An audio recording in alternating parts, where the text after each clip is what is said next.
Parlons culture un peu, en plus c'est le bon moment, c'est le vendredi soir, bienvenue dans Top Sortie pour ne rien manquer des choses à faire ce week-end sur la Côte d'Azur, dans les Alpes-Maritimes, pour parler culture aussi avec nos invités chaque semaine et ce soir j'accueille Amandine Egelin. Bonsoir. Bonsoir. Secrétaire générale du Théâtre de Grasse. On va tout savoir de la programmation de ce qui se joue en ce moment. Et comme chaque semaine pour m'accompagner, Morgane Lasdy-Pesson. Bonsoir Morgane, comment ça va? Céline, ça va très très bien et toi? Eh bien très bien, on va commencer comme chaque semaine avec l'interview. Morgane, tu as rencontré Claudio Capéo. Oui, alors Claudio, on l'a rencontré, je ne saurais même plus dire le nombre de fois. C'est vrai que c'est un fidèle de chez Fidèle du mensuel, donc déjà on le remercie beaucoup. Et je tiens d'ailleurs à rappeler tout de suite que Claudio Capéo n'est pas son nom. Capéo, c'est un surnom, entre guillemets, mais c'est surtout le nom du groupe. Il est très très fidèle à ses amis. Chapeau surtout. Chapeau, oui, à la base c'est ça. En fait, leur tenue de scène, ça ils l'ont un petit peu abandonné, c'était des chapeaux. Et donc ça date, hein, le groupe est né en 2008, quelque chose comme ça. Ils ont cartonné avec The Voice en 2016. Donc ça, on a tendance à l'appeler Capéo, mais en fait ce n'est pas lui, ils sont 4. Avec lui, il y a Julien, Jonathan, Xavier et Gilou. Donc franchement, je les embrasse parce que c'est vraiment, c'est hyper agréable de les voir. On sent vraiment qu'il y a une famille. Donc ce sont des Alsaciens. Claudio est d'origine italienne. Hein, on peut pas, déjà il y a la voix éraillée, on ne sait pas pourquoi ils l'ont tous. Et puis son prénom Claudio et le nom de famille Ruccolo. Rien que ça sent la Dolce Vita. Et pour nous faire plaisir, eh bien, il a sorti un dernier album, un nouvel album qui s'intitule Penso a te, donc je pense à toi, avec plein de titres italiens qu'on connaît. Donc, on aurait pu faire, si on avait le temps, un karaoké.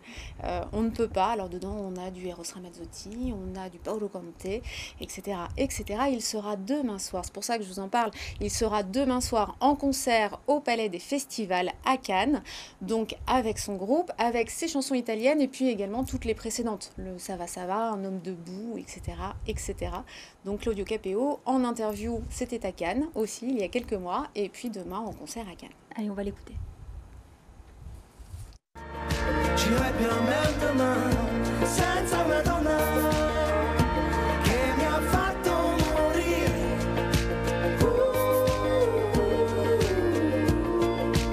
Tu sais, ça permet de découvrir d'autres choses, ça permet toujours de faire découvrir aussi à la nouvelle génération toutes ces belles chansons qui sont là, qui sont existantes, malheureusement, je trouve qu'en France, on n'a plus assez d'Italiens. À l'époque, comme dans les années 80, 90, on était quand même bercé par énormément de chansons, comme Eros, comme Zucchero, comme Gian à l'époque, qui passaient beaucoup sur les ondes en France.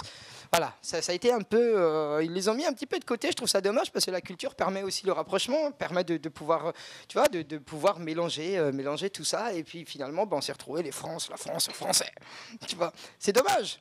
Donc là, on ouvre un petit peu plus les portes et on en a besoin. Tu sais, ça fait du bien. La Dolce Vita, elle est là, importante, elle est là. Et puis, elle a quelque chose qui apporte... Elle réchauffe nos cœurs. On y pensait depuis longtemps, on voulait le faire, on avait très envie de se lancer là-dedans, mais on ne trouvait pas le bon moment. Et puis moi, je me sentais pas prêt vis-à-vis de la langue, je voulais surtout pas la froisser. Tu sais, les accents toniques, les trucs et tout, c'est compliqué. Hein. Et puis finalement, écoute, j'ai loué un petit camion, je suis parti en famille, on a passé quelques semaines sur les routes, aller à la rencontre des gens. Ça a permis de reprendre un peu, de prendre racine à ce pays qui est merveilleux.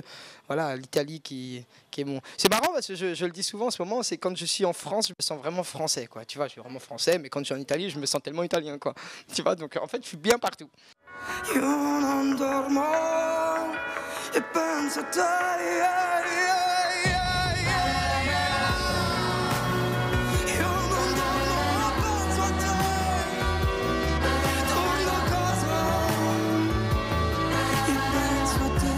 Jingle.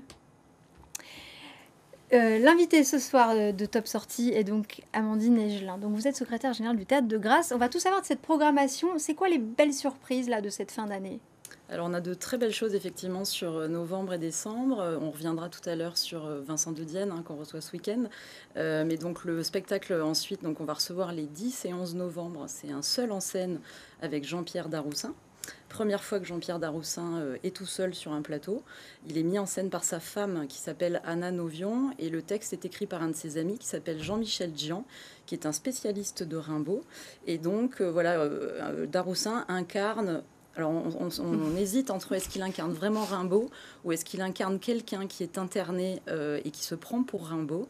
Voilà, et donc ça, on entend bien sûr la poésie du poète du bateau ivre, mais on entend aussi du Léo Ferré, du Alfred Jarry, etc. Et donc ça parle de la guerre, de l'industrie, de poésie, bien sûr, de folie, d'enfermement, de liberté, de création. Ça, c'est 10-11 novembre. 10-11 novembre. Il reste des places ? Oui, il reste quelques places. C'est un week-end en plus de départ, donc de grand départ. Donc, Et ça s'intitule Rimbaud en feu. Rimbaud en feu, c'est ça, exactement. Alors, il y a un autre spectacle moi, dont j'aimerais parler. Gracies, ça s'appelle. Ici, à la rédaction, on a tous réagi, en tout cas, quand on a vu les quelques images du spectacle. On va peut-être les découvrir dans un instant et nos téléspectateurs comprendront pourquoi. Ouais, donc ça, c'est le vrai coup de cœur, je pense, de tout ça parce qu'ils sont en sous-vêtements. Voilà, mais de tous mes collègues aussi. C'est vrai qu'on l'attend avec impatience, ce spectacle. C'est un spectacle de danse qui est proposé par une chorégraphe italienne qui s'appelle Silvia Gribodi, qui est une femme avec une belle corpulence et qui donc s'entoure de 3 danseurs qui, eux, sont plus taillés pour la danse. Et ça va critiquer les canons de la beauté, justement, les dictates de la beauté. Et voilà, c'est à la fois drôle, rafraîchissant, très positif. Et ça prouve qu'on peut être gracieux, même si on a des petits kilos en trop. Exactement. On n'est pas obligé d'être un fil de fer. Moi, je trouve que... Alors, en tout cas, ça nous a tous fait réagir, ou rire, ou susciter la curiosité. Et ça, c'est déjà une bonne chose. Quelques autres spectacles, peut-être, dont vous avez envie de nous parler. Alors, on a Martine et René, qui est un spectacle pour enfants, et lui qui aura lieu, si je ne m'abuse, le 17 novembre. Mais je crois que ça se remplit très très vite. Oui, parce qu'il y a c'est tout petit nombre de places, parce que ça va jouer sur le plateau du théâtre, donc on a 50 places à chaque fois. Et par contre, ce qui est intéressant, c'est que la semaine suivante, donc ils vont jouer dans les écoles pendant toute la semaine et au théâtre. Et puis la semaine d'après, ils vont partir en caravane, parce que le spectacle se propose aussi en caravane, pour 18 enfants à chaque fois, et on va aller comme ça dans les écoles du moyen et du haut pays grassois. Oui, c'est ça, parce que le théâtre de Grasse, c'est vrai, il y a le théâtre de Grasse, c'est-à-dire le lieu en plein cœur de Grasse, mais il y a aussi toutes les autres communes avec qui vous travaillez. C'est ça, en fait, il faut qu'on couvre tout notre territoire, comporte 23 communes. Donc l'idée, c'est d'aller toujours au plus près de ceux qui ne peuvent pas forcément se déplacer. Ouais. Et comment se porte le théâtre de Grasse après cette période quand même où il y a eu de nombreuses périodes de fermeture ? Est-ce que ça va ? Alors ça va, ça va. On a bien sûr un nombre d'abonnés qui est moindre que les autres années. Hein. On a même eu un petit peu peur en début de saison. Mais on peut toujours s'abonner. Et on peut toujours s'abonner, effectivement. Mais ce qui est très intéressant, c'est qu'on constate... Donc nous, on travaille vraiment d'arrache-pied pour que les spectacles soient remplis. Hein. Ça sera le cas ce week-end. Mais en tout cas, les gens achètent beaucoup en dernière minute. Alors, je réalise qu'on n'a pas de la programmation et qu'on a quand même oublié quelque chose de très important. C'est la venue de Vincent De Dienne ce week-end. C'est ça. Donc là où on affiche quasi complet. Donc il reste quelques strapontins pour ceux qui voudraient s'emparer de la proposition. Mais donc on le reçoit demain et dimanche avec son nouveau seul en scène. Un soir de gala. Un soir de gala, qui est le 2e seul en scène à son actif. Oui, c'est seulement son 2e one-man show. C'est ça. Le premier, il avait eu un Molière en 2017 de meilleur spectacle d'humour. Et là, donc, contrairement au premier où il parlait beaucoup de lui, on va dire, là, il a toute une galerie de personnages hyper croustillants, assez monstrueux ou assez pathétiques.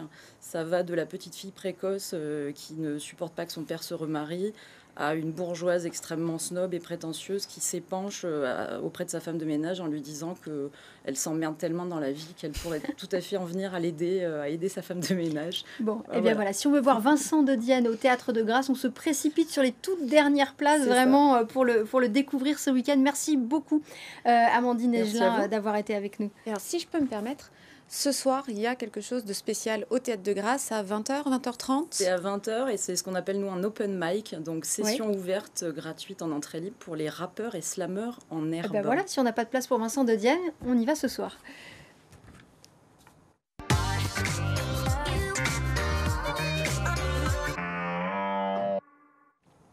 Allez, l'agenda du week-end, Morgane. Qu'est-ce qu'on fait ce week-end ? Alors, plein de choses. J'ai été obligée vraiment de faire des choix et c'est très compliqué pour moi. Demain, donc, il y a Claudio Capéo, bien évidemment, à Cannes. Mais vous avez également Danny Briand. Alors, c'est un autre genre. Cette fois-ci, il ne nous fait pas voyager. Il nous emmène, en France dans le répertoire de Charles Aznavour. Donc, si vous aimez Danny Briand ou Charles Aznavour, vous serez servi de toute façon. Donc ça, c'est à la Palestre au Canet et ce sera à 20h30. Sinon, vous avez dans un autre registre les Sérénissimes de l'humour. Ça, c'est à Monaco au Grimaldi Forum à 20h. C'est du 10 au 13. Donc, on a 4 soirées, 4 artistes tout à fait différents les uns des autres. Ça démarre avec Patrick Bosso. On va suivre avec le conte de Bouderbala et Elie Moon et ses monstres. Et on finira avec Hassan de Monaco. Donc, comme son nom l'indique, il vient de Monaco. Et un tout petit mot très rapide d'un festival d'art africain pour terminer. Tout à fait, Bagiliba, je n'ai jamais su comment il fallait le dire. C'est en pays de faïence, qui est cher à mon cœur. C'est la 19e édition du 10 au 14 novembre. Et vous avez plein de choses, des contes, des danses africaines, des marchés, etc. du cinéma. Merci beaucoup Morgane et à la semaine prochaine.